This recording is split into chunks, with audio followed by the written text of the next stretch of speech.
गुरुदेव, एक अनुभव मैं यहाँ पे शेयर करना चाहती हूँ।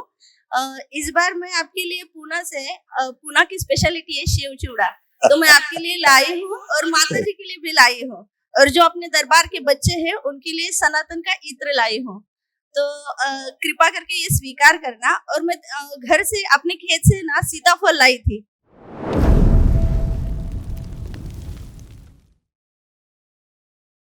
प्रणाम मेरे महादेव। खूब खुश रहो बेटा, खूब प्रसन्न रहिए। कैसे हो प्रभु आप? एकदम आनंद। और बताइए, आप लोग ठीक हो? गुरुदेव, मेरा नाम राधा सपना है और मेरे डीएनए में 3 लोग हैं और मैं महाराष्ट्र पुणे से हूँ। हाँ, अब स्मृतियाँ भी नहीं है, तो स्मृतियाँ भी नहीं है, क्या बताया जाए। सब तो निकल गई अपने आप ही, सब शेष नहीं है। जो दैनंदिन वाले वो तो प्रार्थना संकल्प से सब नष्ट हो जाते। बहुत ऊर्जा है आपके पास, आप लोगों के पास। जी जी गुरुदेव। गुरुदेव, ये मेरा बेटा है, ये तंत्र दीक्षा 2 में है और मेरी बेटी तंत्र दीक्षा 1 और मैं तंत्र दीक्षा 6 में हूँ। तो दरबार की बहुत सारी ढेर सारी कृपा है। तो उसके लिए कोटि कोटि धन्यवाद आपका और माँ बाबा का। दरबार की ऐसी कृपा हम पर बनी रहे। गुरुदेव, एक अनुभव मैं यहाँ पे शेयर करना चाहती हूँ। इस बार मैं आपके लिए पूना की स्पेशलिटी है सेव चिवड़ा। तो मैं आपके लिए लाई हूँ और माता जी के लिए भी लाई हूँ। और जो अपने दरबार के बच्चे हैं उनके लिए सनातन का इत्र लाई हूँ। तो कृपा करके ये स्वीकार करना। और मैं घर से अपने खेत से ना सीताफल लाई थी। सीताफल कोई बड़ी बात नहीं है, लेकिन प्रभु उस खेत में कुछ फसल ही नहीं आती थी। और जब से मैंने वहां पे सिद्ध हवन किया है, जहाँ जिस जगह पे 8-10 गुनी धान होता था, वहां पे पहले तो 27 गुनी हुआ। उसके बाद हमने गिना तो 29 हुआ। घर जाके फिर से गिना तो 31 हुआ। तो ये हिसाब तो मेरे समझ में नहीं आया कि बाबा ने क्या किया। और दूसरी बात ये, जब मैंने वहां पे प्याज की खेती की तो वहां पे हमेशा 20 गोनी हो जाता था प्याज। तो इस बार उसमें 120 गोनी हो गया। ये 100 गोनी कहाँ से आई मैं नहीं जानती। और ऐसे बहुत सारे चमत्कार हो रहे जीवन में आपकी कृपा से।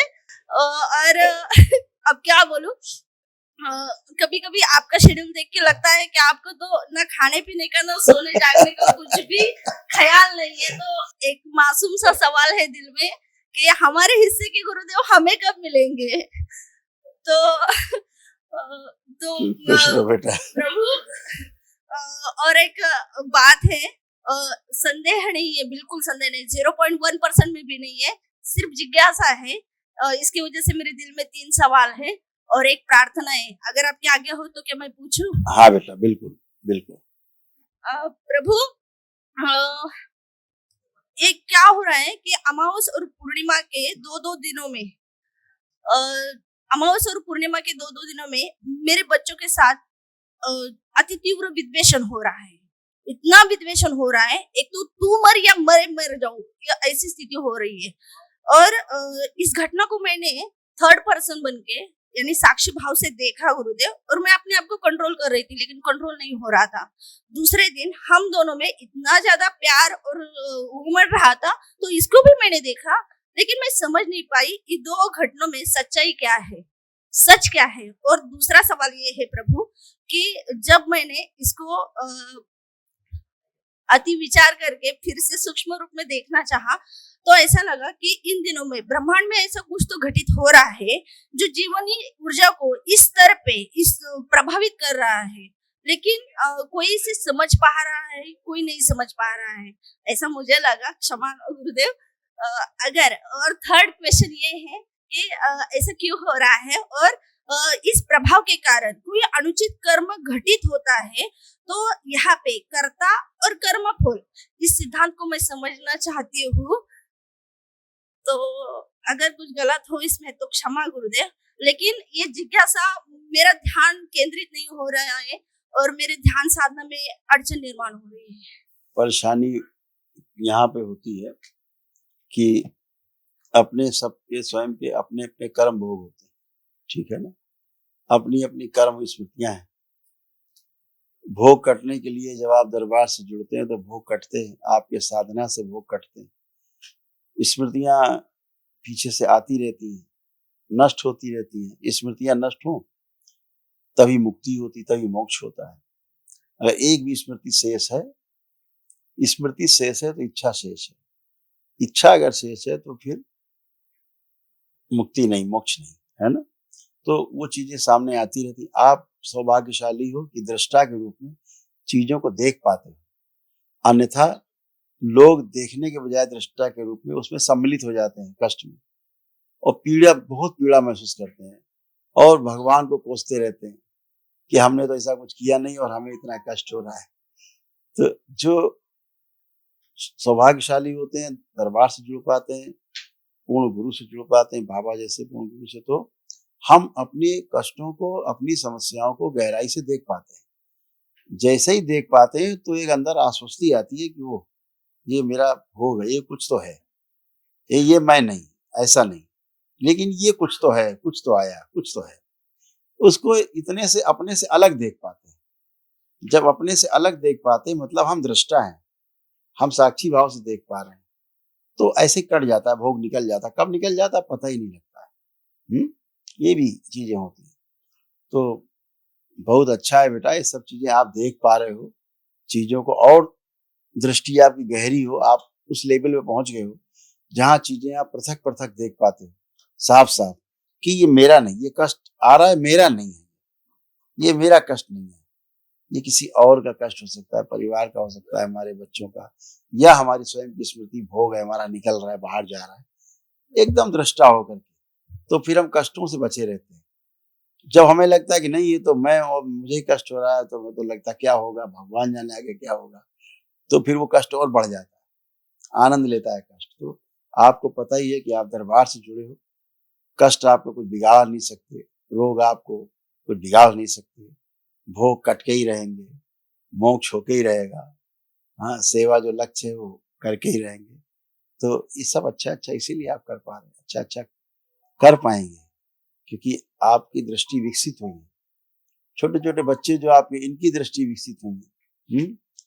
तो ये विकास इसलिए हो पा रहा है क्योंकि आप साक्षी भाव से चीजों को देख पा रहे हैं, दरबार आपको दिखा पा रहा है। छठे लेवल में चले गए, बच्चे अभी प्रवेश पाके लेवल में है, नीचे लेवल पे है, लेकिन ये भी एक एक कदम चढ़ रहे हैं, आगे बढ़ रहे हैं, ठीक है। तो कभी कभी जब नकारात्मक चीजें, पीछे की स्मृतियां निकलती हैं, तो उस समय केवल एक ही चीज को ध्यान रखना है, और साक्षी भाव को गहरा करना है, ठीक है। और एक ही प्रार्थना बाबा से करनी है कि बाबा ये जो सामने दिख रहा है, आ रहा है, ये अनुभूति कराने वाली स्मृति नष्ट कर दी है, इतना तो बाहर बाहर निकल जाएगा, आपको उसकी अनुभूति भी नहीं होगी, ठीक है ना। इतना ही करना है। आंखें बंद करो तीनों लोग, इन सभी की कुंडलियां सदा के लिए अधोगामी से ऊर्ध्वगामी करके रखी जाए, शिव सक्रिय करके रखी जाए, सीधी गति करें, ध्यान शुद्ध। 5 बार बोलिए आप लोग, ओम नमः शिवाय, ओम नमः शिवाय, ओम नमः शिवाय, ओम नमः शिवाय, ओम नमः शिवाय, ओम नमः शिवाय। आंख खोल लो, बंधन खींचो, लेपन थोड़ा सा कर लेना, ठीक है, तो और अच्छा हो जाए, बस और अच्छा हो जाए। आप दोनों लोग, बेटा और आप। गुरुदेव, जब 5 लेवल चल रहे थे तब तक साधना 10-12 घंटे आराम से चल रही थी। जैसे ही 6 लेवल हो गया है तो 15 मिनट के बाद ऐसे लगते हैं कि ये नसें फट जाएगी अब। तो मैं छठा ले, करें महादेव, मैं बैठ नहीं पा रही हूँ और अड़चन आ रही है, कृपा करो मेरे महादेव। आपने मुझे वचन दिया था कि मेरे 21 लेवल पार होंगे और इसी जन्म में होंगे। बहुत ऊर्जा है, ऊर्जा बहुत ज्यादा है, बहुत ऊर्जा है। अब क्या हो गया है कि जितनी भूख है ना उतना हो पाता है, जितना एब्जॉर्ब हो सके उतनी ऊर्जा आप ले पाते हैं, उतनी पर्याप्त, ब्रह्मांड से उतनी ऊर्जा आप छीन के, खींच के अपने में समाहित कर पाते हैं। और जितने की आवश्यकता नहीं, जैसे पहले 4 रोटी की भूख होती थी, अब 1 रोटी की है, तो उतना हो पाता है, तुरंत हो जाता है। अब बहुत फास्ट है, शरीर ऐसे जल छठा लेवल बहुत फास्ट है, बहुत सुपर है, बहुत तेज है, तो बहुत अच्छा है, बहुत सुंदर है, ये तो अच्छा है, पॉजिटिव साइन। शरीर ऐसे जलने लगता है मानो मैं आग पे खड़ी ये सब होगा, ये सब होगा, साधना में यही साधना है। ठीक, खुश रहो। आपकी कृपा बनी रहे मेरे महादेव। प्रणाम गुरुदेव। खुश रहे हीरो। कैसे हैं आप? एकदम मस्त। अब ठीक हो? मैं बहुत अच्छा हूँ, बहुत अच्छा हूँ, बहुत। अपना करते रहो आपकी कृपा साधना, से दरबार। हाँ, और अपना काम भी करते रहो, एक एक कदम। जी गुरुदेव। भौतिक कदम भी सही हो और अभौतिक भी संतुलन दोनों का हो। खूब अच्छा है, बहुत अच्छी ऊर्जा है, एकदम संतुलित है, सब अच्छा है। पहले तो आपका, माँ बाबा का और दरबार का बहुत बहुत धन्यवाद। मतलब कभी सोचा भी नहीं था कि वनडे जैसी इतनी बड़ी प्रक्रिया हमसे हो पाएगी। आपका बहुत बहुत धन्यवाद, बहुत बहुत खुश धन्यवाद हो बेटा, खूब प्रसन्न, स्वस्थ। गुरुदेव। कुछ प्रश्न है, हाँ, प्रश्न है मतलब पूछो खुद के ही दोष है तो बताने की अनुमति हो। पूछो।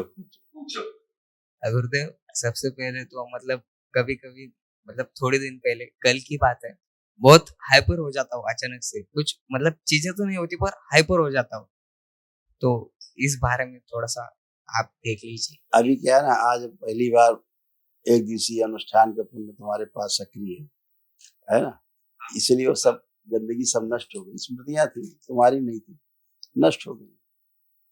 अब कोई क्रोध नहीं है, किसी के प्रति नहीं है, कोई भी कुछ नहीं है, एकदम मन शांत है, कुछ भी नहीं। हाँ गुरुदेव। और एक था कि गुरुदेव, बार बार मुंह में छाले पड़ रहे हैं, अभी भी है।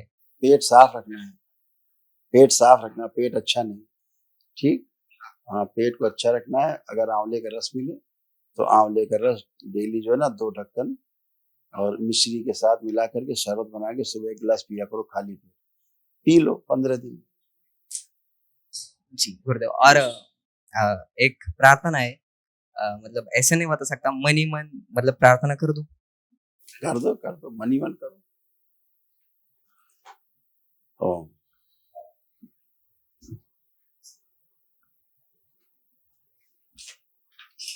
प्रहार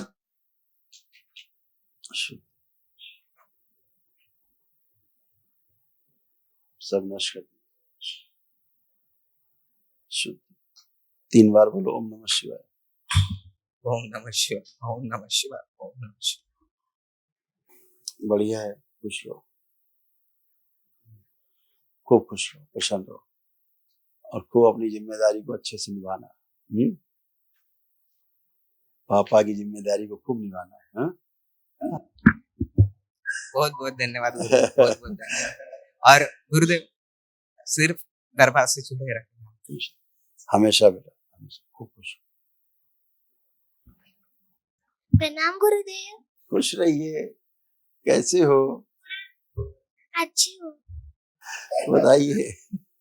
गुरुदेव। मुझे आपसे पूछना है। पूछिए। मैं आपकी हूँ ना? आप तो पूरे दरबार की हो। पूरे ही दरबार की। गुरुदेव, मैं गुरु पूनम के दिन आई थी आपसे मिलने को, मुझे आज मैंने मिलने ही नहीं दिया। अरे ये तो कहाँ गया खलनायक, किधर गया? भाई जब आए तो हमको जरूर मिलाना इसको। पर मेरा गुल्लक उनके ही पास है। वो मैं गुल्लक मैं माँ के मंदिर को लाई थी। गुल्लक लाई? तो ये गुल्लक अपने पास भी आप रखोगे तो समझो माँ की गुल्लक है वो। अपने पास रखना है इस गुल्लक को संभाल के, और दूसरी खाली गुल्लक रखना, फिर उसमें पैसे डालते रहना, तो फिर आपको भी काम आएंगे, माँ की तरफ से उपहार हो जाएगा आपके लिए। और आशिफ भैया को बोल दो आप मेरे हो। हाँ, इसको तो बिल्कुल बोल ही देंगे हम, पकड़ के कान पकड़ के, इसका चिंता मत करो। है गुरुदेव, मैं पिछली बार हरिहर की किचन लाई थी, आपको मिल गए? हाँ बिल्कुल मिलते हैं, जब आप जो भी लाते हो हमको मिलता है, सीधे मिलता है। खूब थैंक यू, खूब खुश रहिए। महादेव से मिलना है। मैं साधना करती हूँ तब मेरे सिर में बहुत दर्द होता है। अब तो कुछ ना कुछ तो पे करना पड़ेगा ना। है ना, महादेव के दर्शन के लिए कुछ ना कुछ तो पे करना पड़ेगा। आपके कष्ट हरते हैं महादेव, जब आप उनको स्मरण करते हैं तो सारे कष्ट वो खींचते हैं, सब नष्ट करते हैं आपके।